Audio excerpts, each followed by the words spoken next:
give you a tour of what I found here. I have no idea what's going on here. Then I figured it out. Like, this was a real big line, and I thought it was the way I laid the Bondo, and it was at first. But this whole section is still a tad bit low, starting right here and coming across. I actually sanded this a little bit too low. So I'm going to put another smooth little layer kind of in this section and knock it back down. Same as this. This whole spot is low. It's all flat now, minus that. I got that section nice and flat. You can tell, I mean, I'm not afraid to leave a little filler left on here as long as I know, like you can see the thin spots, well, you might not be able to, but you can see some shading where the thin spots are starting to come through. I'm going to leave that. It's hardly anything. It's a dust coating. I've got one little minute, tiny low spot. I mean, it's barely low. I thought I could probably sand it out, but I'm afraid if I start, ooh, it went weird. If I start to sand it out, you know, cross-hatching it, then I'm going to end up bringing this section too low. And I know this whole area is spot on. I also have this area, which is a dent I found. It's literally like barely low at all. I will have to address that. Okay, so this is an interesting thing. The filler started to harden like right when I got to like right here.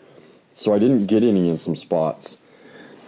But I went ahead and guide coated it, and look, low spot. So I'm going to have to put a little bit of filler. I knew I was going to come back and end up having to do touch-up spots around the car, so I didn't really worry about that much.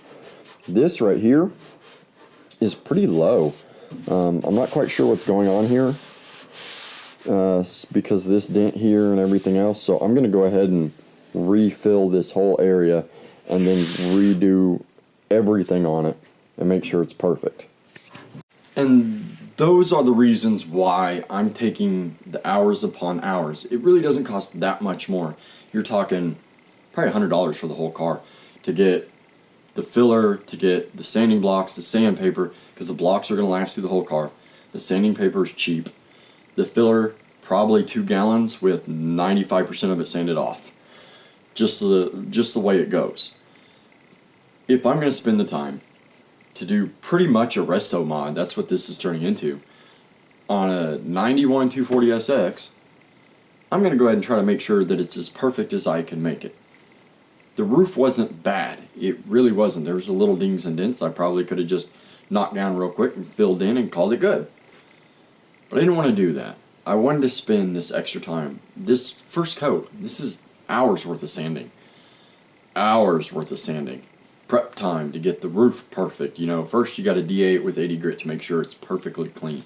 Then you got to check it over for any rust converting or anything that you need to do rust wise. Blah. Like the remover that I used on those 2 spots. It really didn't remove anything, but it puts my mind at ease. Then covering the whole roof in one thin, in my case was a little bit too thick, layer of filler. Then spending the hours sanding it. It is time consuming. Again, it's a project car. The majority of the cost is in time. That's why it costs so much to have somebody build a car.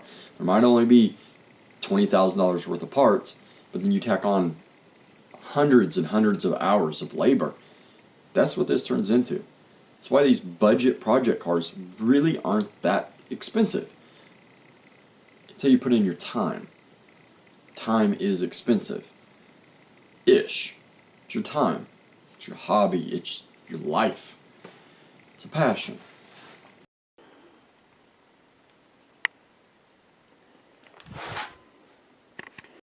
Excuse me. Trying to take up the whole camera. Sorry. So yes, see, she has on new mask. She doesn't have on gloves. That's her problem.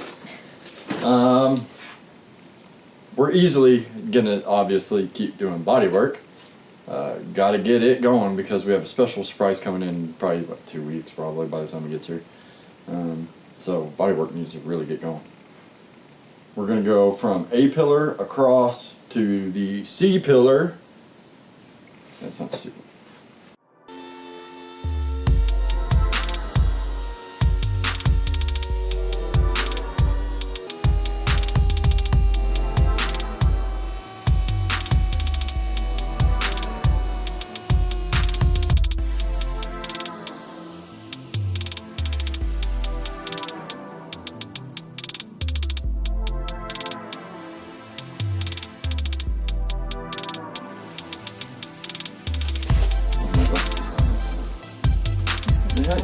No, the hat's too big, so I have to put my glasses on the outside.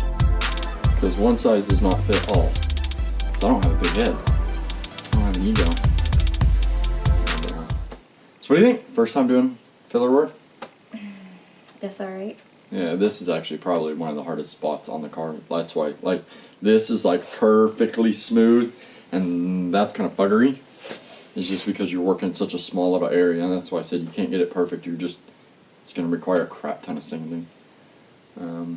Yeah, I didn't go ahead and do the whole C-pillar on my side because we're going to wait, and there's like, what, 3 or 4 specks of what looks to be rust still on it, and I don't want to take the flap disc and take any more metal down, and it's really deep in there, so I'll use a rust converter, but we went to town today and I didn't buy any. Completely forgot. I bought a hat though. So yeah. For the first time in forever. Yeah, that's just because the other day coming in after standing on the roof, like it took me, I didn't want to wake anybody up. It was what, 7, 9 o'clock in the morning. And I sit there and wash my hair out in the sink, and it was horrible.